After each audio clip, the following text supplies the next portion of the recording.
When I finally got to high school, by that I mean out of the clutches of Catholic school, I was very happy because I was in a big school. It was a consolidated school that children from 5 towns would bust in.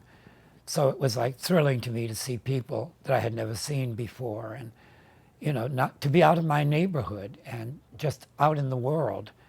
And at that same moment, they were building a gym behind the high school. So instead of gym class, we were forced into manual labor, children, hard laborers. And we would be sent in the pit where they were going to build the building and to take wheelbarrows of dirt and rocks out of there and stuff.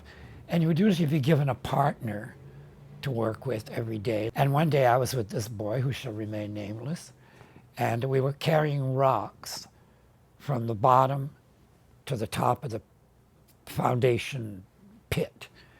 And it was hard.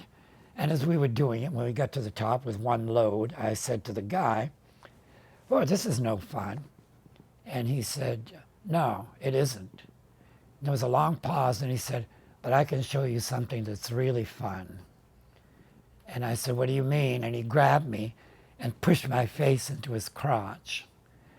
And I was totally disturbed, because not at that, but that he had somehow seen something in me that would feel that he could be free to treat me this way. Kind of like a feminist thing, but with no girls involved. You know what I mean? I just felt that my person had been invaded in a very violent way. And it bothered me for a long time after. I shunned away from boys, and I thought, what if they see this? Or what if my parents see the same thing that he saw in me?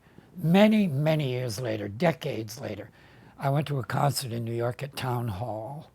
And at intermission, I went to the bar with whoever I was with to get a drink. And there he was with his wife and another couple. And I thought,